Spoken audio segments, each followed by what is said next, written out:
बिहार विधानसभा चुनाव की तैयारियों में जुटी लालू की पार्टी आरजेडी और उनके बेटे तेजस्वी के लिए एक नई चुनौती खड़ी हो गई है। बिहार में जंगल राज और अपहरण उद्योग का राज नाम के पर्याय रहे शहाबुद्दीन के बेटे ओसामा ने लालू के सामने बड़ी मुसीबत खड़ी कर दी है। लालू की पार्टी का जंगल राज 20 साल पहले खत्म हो गया था, लेकिन आज भी इस जंगल राज का जिन उनकी पार्टी का पीछा नहीं छोड़ रहा है। बिहार को जंगल राज की पहचान दिलाने वाले पूर्व आरजेडी सांसद शहाबुद्दीन के बेटे ओसामा लालू के लाल तेजस्वी की छवि से दाग लगाने को आतुर हैं। कोरोना काल में शहाबुद्दीन की तो मौत हो गई, लेकिन उनकी पत्नी हिना शहाब अपने बेटे के लिए टिकट की मांग को लेकर लालू के दरवाजे पर दस्तक दे चुकी हैं, जिससे पार्टी के कई मौजूदा विधायक नाराज हो गए हैं। क्या है पूरी खबर, बताएंगे आपको विस्तार से। नमस्कार, स्वागत है आप सबका आयन भारत पर। मैं हूं आपके साथ तनीषा भारद्वाज।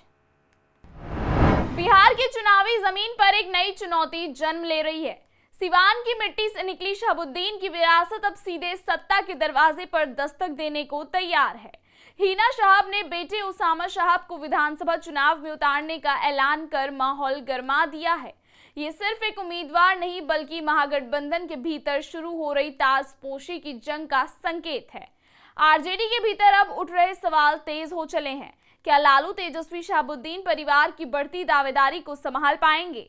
बिहार की सियासत, खासकर आरजेडी, एक नए तूफान की आहट महसूस कर रही है। बिहार की सियासत में इस वक्त एक नई हलचल महसूस की जा रही है।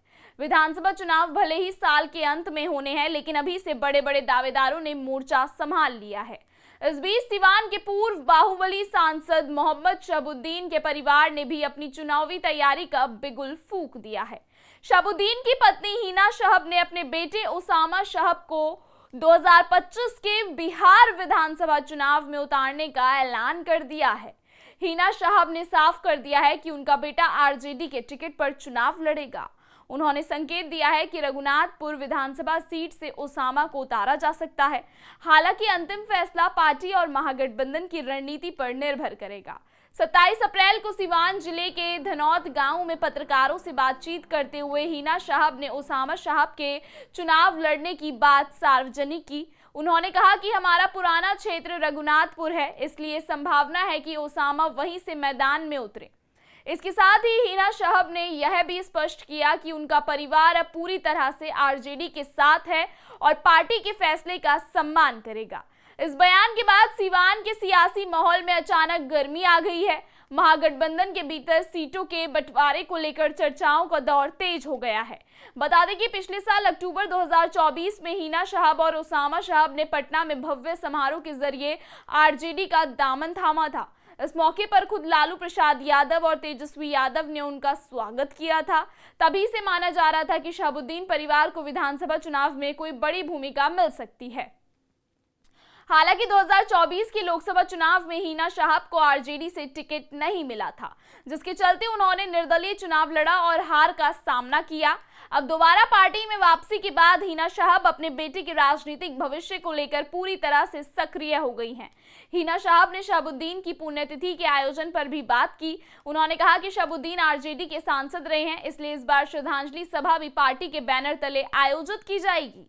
यह भी माना जा रहा है कि इस आयोजन के जरिए ओसामा शहाब को जनता के बीच मजबूत तरीके से पेश किया जाएगा और उनकी राजनीतिक पहचान को स्थापित करने की कोशिश होगी।